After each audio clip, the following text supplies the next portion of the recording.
السلام علیکم دوستو،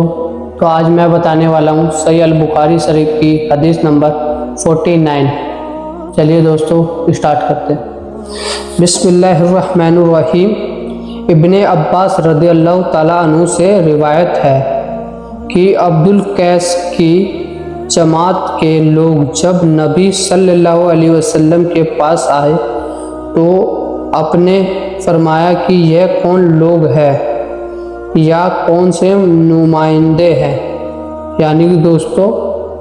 ہمارے نبی صلی اللہ علیہ وسلم کے پاس عبد القیس کی جماعت آئی تو ہمارے نبی نے فرمایا کہ یہ کون لوگ ہیں اور کون سے نمائندے سے ہے۔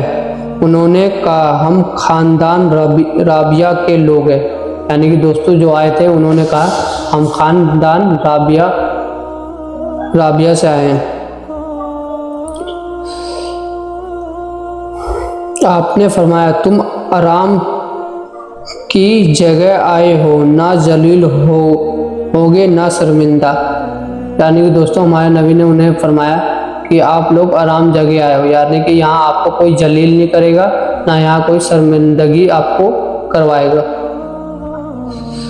پھر ان لوگوں نے عرض کیا اے اللہ کے رسول صلی اللہ علیہ وسلم، ہم حرمت والے مہینوں کے علاوہ دوسرے دنوں میں آپ کے پاس نہیں آ سکتے، یعنی کہ دوستو انہوں نے فرمایا ہمارے نبی سے اے اللہ کے رسول ہم حرمت والے مہینوں میں ہی آ سکتے ہیں، اس کے علاوہ اور کوئی مہینوں میں آپ سے نہیں مل سکتے، کیونکہ ہمارے اور آپ کے بیچ مجر کے کافروں کا قبیلہ رہتا ہے، یعنی کہ دوستو ہمارے اور آپ کے بیچ میں جو ہے بیچ میں مجر کے کافروں کا قبیلہ رہتا ہے، اس وجہ سے ہم آپ سے اس مہینے کے علاوہ کسی اور مہینے میں نہیں مل سکتے، لہٰذا آپ خلاصہ کے طور پر ہمیں کوئی ایسی بات بتا دے کہ ہم اپنے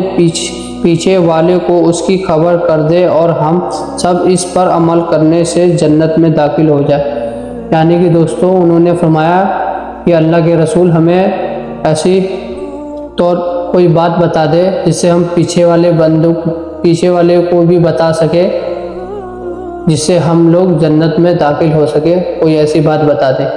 تو دیکھیے ہمارے نبی نے کیا فرمایا۔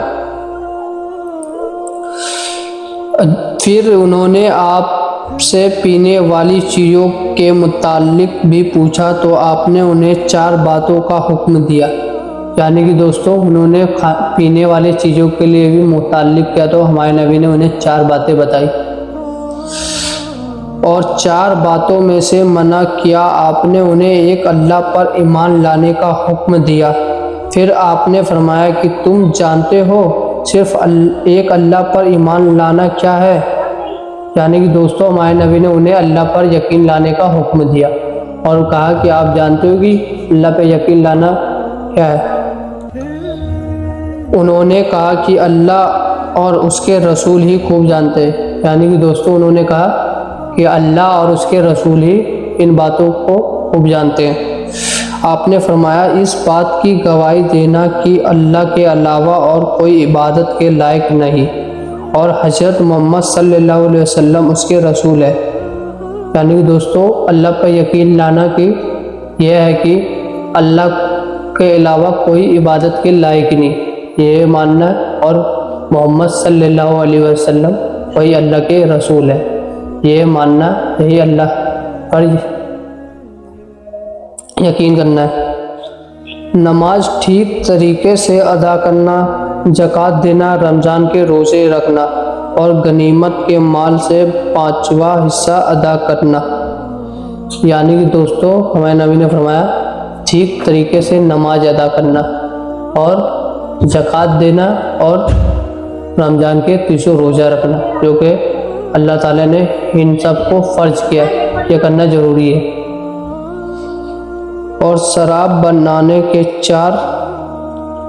برتنوں یعنی بڑے مٹکوں، کنویں سے تیار کیے ہوئے کہو سے تیار کیے ہوئے پیالوں، لکڑی سے تراشے ہوئے لگن اور ڈامر سے رنگے ہوئے روغنی برتنوں سے انہیں منع کیا۔ پھر آپ نے فرمایا کہ ان باتوں کو یاد رکھو اور اپنے پیچھے والے کو ان سے خبردار کر دو۔ یعنی کہ دوستو ہمارے نبی نے فرمایا کہ ہم نے آپ کو یہ 4 باتیں بتائی کہ اللہ پہ یقین کرنا اور اس کے رسول کو ماننا، جو اس پہ دین آیا اس کو قبول کرنا، اور دوستو جو اللہ تعالیٰ نے ارشاد فرمایا 5 ٹائم کا نماز ادا کرنا، ٹھیک طریقے سے زکوٰۃ دینا، رمضان کے 300 روزہ رکھنا، یعنی کہ دوستو قرآن سے کے حساب سے چلنا اور ہمارے نبی جو بتا رہے اس کے حساب سے چلنا، یہ دین ہے اور اسلام پر چلنا اسلام ہے۔ دوستو یہ حدیث کے فائدے سنیں، اور دوستو یہ بھی کہہ دیے کہ یہ سارے باتیں اپنے پیچھے والے لوگوں کو بھی بتا دے، اور اس حساب سے چلیں گے وہ اللہ پر یقین لائیں گے، وہ جنت میں داخل ضرور ہوں گے۔ حرمت کی مہینوں سے مراد رجب، ذوالقعدہ، ذی الحجہ اور محرم ہے۔ یعنی جو حرمت کا مہینہ جس میں جیسے کہ انہوں نے فرمایا کہ ہم حرمت کے مہینے میں ہی آپ سے مل سکتے ہیں، تو وہ محرم ہے۔ کافر ان کی بےحد عزت کرتے ہیں اور ان میں کسی دوسرے پر ہاتھ چلانے لڑنے سے بچتے ہیں۔ یعنی کہ دوستو جو کافر ہے ان مہینوں میں کچھ زیادہ ہی دوستو بچتے ہیں، جو کسی سے لڑائی نہیں کرتے ہیں اور عبادت کرتے ہیں، دوسروں کی عزت کرتے ہیں زیادہ۔ اس حدیث سے معلوم ہوا کہ آنے والے مہمانوں کو خوش آمدید کہنا اسلامی ادب ہے۔ یعنی کہ دوستو اس حدیث سے ہمیں کیا پتہ چلتا ہے کہ آنے والے لوگوں کو خوش آمدید دینا یہ اسلام میں ہے۔ نیز ایک مسلمان کے لیے ضروری ہے کہ وہ ایمان اور علم کو اپنے سینے میں محفوظ کر کے دوسرے تک پہنچائے۔ یعنی کہ دوستو ایک مسلمان کا فرض ہے کہ وہ اسلام کو باتوں کو جان کر اپنے دل میں محفوظ رکھے اور مضبوط طریقے سے، اور دوسروں کو بھی اس کا علم دے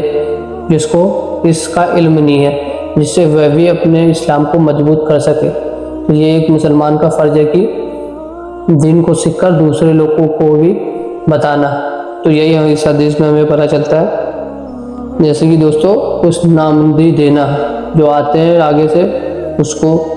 اسلام کی دعوت دینا۔ تو دوستو امید کرتا ہوں یہ حدیث سمجھ میں آئی ہوگی۔ دوستو ویڈیو اچھی لگی ہو تو لائک کمنٹ شیئر ضرور کیا کیجیے دوستو، ہمارے چینل کو زیادہ سے زیادہ سپورٹ کیجیے دوستو۔ آپ لوگ ہم اتنے محنت سے ویڈیو بناتے ہیں، اور دوستو ہمارے چینل پہ نئے آئے ہو تو سبسکرائب کر کے جانا۔ ملتے ہیں نیکسٹ ویڈیو میں نیکسٹ حدیث کے ساتھ، جب تک کے لیے السلام علیکم۔